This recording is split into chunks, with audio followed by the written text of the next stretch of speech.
Alhamdulillah, alhamdulillahilladzi qad ahraja nata'ijal fikri la arbabil hijjah wa hatanhum min sama'il aqli kulla hijabin min sahabil jahli. Ashhadu an la ilaha illallah wahdahu la syarika lah wa ashhadu anna sayyidina Muhammad abduhu wa rasuluh la nabiyya ba'da amma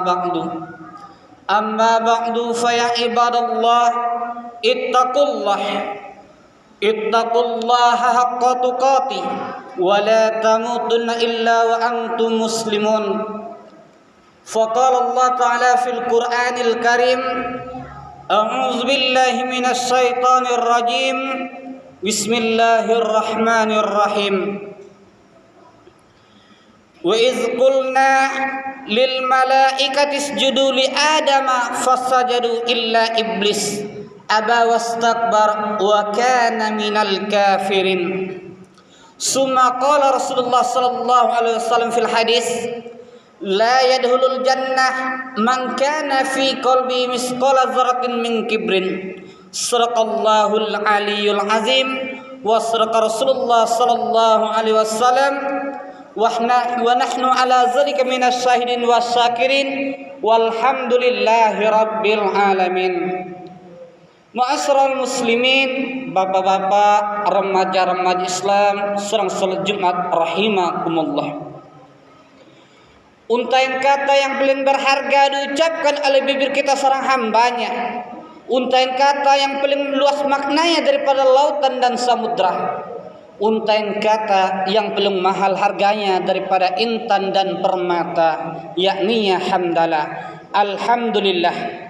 Segala pujian dan sanjungan hanya milik Allah. Allah yang seharusnya kita puja dan yang kita puji. Allah yang selalu memberikan nikmat taufik dan hidayahnya kepada kita semua, sehingga telah bisanya oleh kita melakukan kewajiban kita serta hambanya, yaitunya salatul Jumat secara berjamaah. Allah selaku produsen memproduksi rahmat dan nikmatnya, sedangkan kita konsumen mengkonsumsi rahmat dan nikmat Allah. Maka marilah kita selalu bersyukur mempergunakan rahmat dan nikmat Allah tersebut ke jalan yang diridainya. Salawat dan salam kita kirimkan, kita lapaskan dan kita ucapkan buat sang pujangga alam.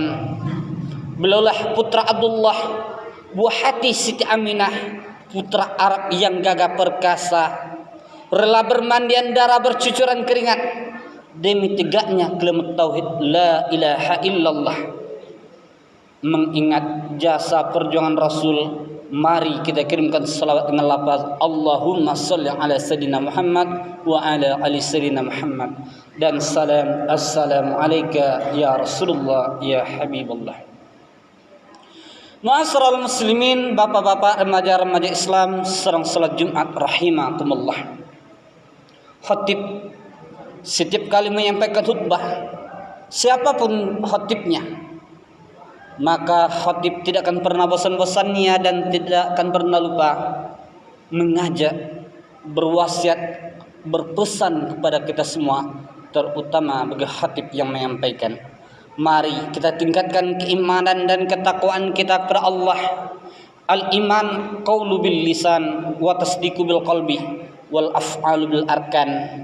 Iman diucapkan oleh lidah, diyakini oleh hati, lalu diperbuat oleh anggota badan. Sedangkan takwa imtisalul awamirillah wajtanibun nawahi, menjalani perintah Allah, menjauhi larangannya Allah Subhanahu wa taala. Ma'asyiral muslimin, bapak-bapak, remaja-remaja Islam sedang salat Jumat rahimakumullah. Ramadan baru saja berlalu. Hampir 1 minggu Ramadan telah meninggalkan kita. Namun hendaknya nilai-nilai Ramadan tetap kita aplikasikan di dalam kehidupan kita sehari-hari. Yang mana dahulu ketika Ramadan datang berbondong-bondong salat berjamaah di masjid. Setiap amalan yang sunnah kita kerjakan. Tadarus Al-Quran kita lakukan, nilai-nilai Ramadan kita praktekkan dalam kehidupan kita sehari-hari. Nah, setelah Ramadan berlalu, hendaknya tetap kita kerjakan dan kita laksanakan, wahai kaum muslimin. Lalu, apa tujuan Ramadan? Tujuan dari Ramadan, la'allakum tattaqun, kata Allah, supaya kita menjadi hamba-hamba yang bertakwa. Kalau seandainya kita teliti dan kita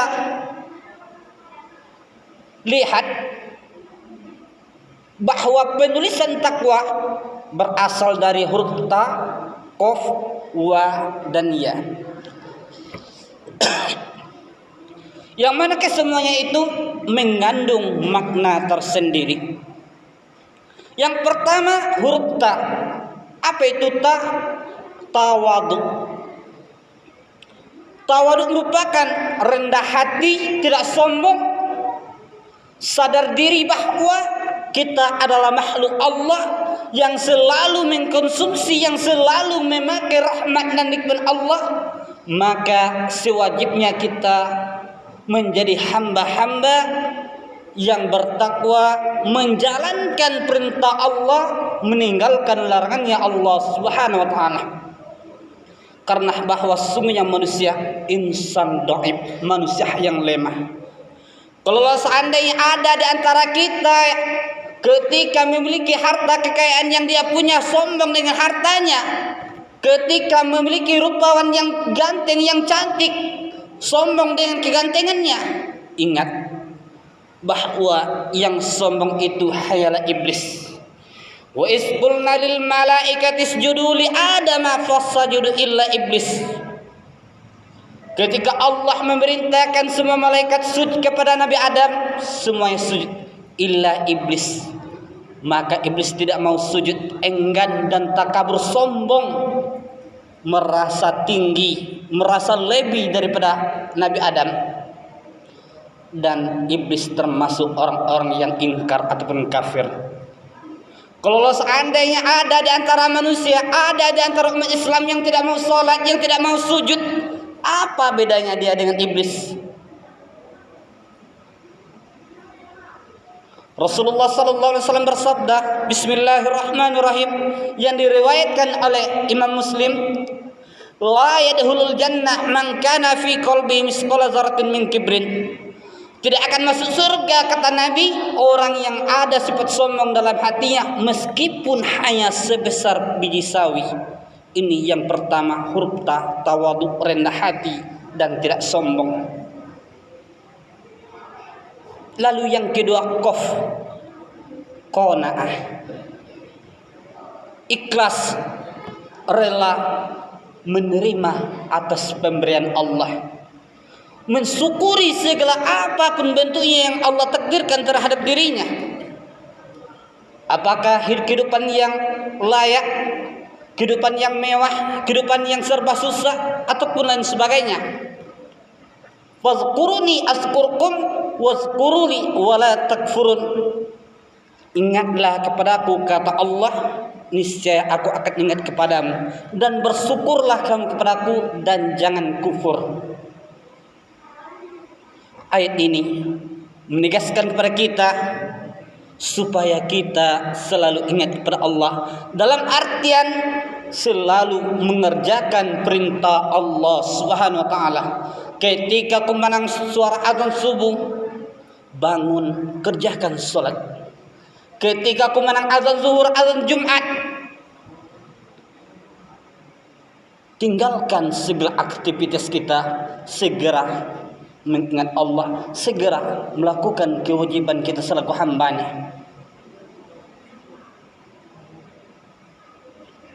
Masyarul muslimin, hamba-hamba Allah salat Jumat rahimakumullah. Sedangkan yang ketiga, huruf dua, yaitunya wara. Wara artinya kehati-hatian. Berhati-hati kita dengan yang haram, berhati-hati kita dengan yang subhat. Kita jaga pola makanan kita, kita hindari pola makan kita Apakah ini halal? Maka dikonsumsi. Kalau seandainya haram, hindari. Maka inilah orang yang bertakwa. Sedangkan yang terakhir, ia yakin kita bahwa segala aktivitas kita, segala perbuatan kita akan dimintai pertanggungjawabannya di hadapan Allah. Maka orang yang bertakwa, yaitunya orang yang tawadhu, rendah hati, tidak sombong, orang yang qanaah, menerima dengan ikhlas pemberian Allah, mensyukuri atas nikmat Allah dan tidak kufur, dan yakin bahwa segala perbuatan kita akan dipertanggungjawabkan di hadapannya Allah Subhanahu wa taala nantinya. Ma'asyiral muslimin, hamba-hamba Allah salat Jumat rahimakumullah. Karena waktu terbatas, kita ambil sebagai kesimpulannya, meskipun Ramadan telah berlalu, tetapi nilai-nilai Ramadan hendaknya bisa kita aplikasikan di dalam kehidupan kita sehari-hari. Kita bisa tawadhu, bisa qanaah, bisa wara' dan yakin kepada Allah Subhanahu wa taala. Demikianlah khutbah singkat pada siang hari yang berbahagia ini. Mudah-mudahan ada iktibar pelajaran buat kita semuanya. Terlebih utama bagi khatib yang menyampaikan. Alhamdulillahilladzi qad ahraja nata'ijal fikril arbabil hijjah wa hat anhu min sama'il aqli. Ashhadu an la ilaha illallah wahdahu la syarikalah wa ashhadu anna Muhammad abduhu wa rasuluh faqtabiru lil absar la'allakum tuflihun.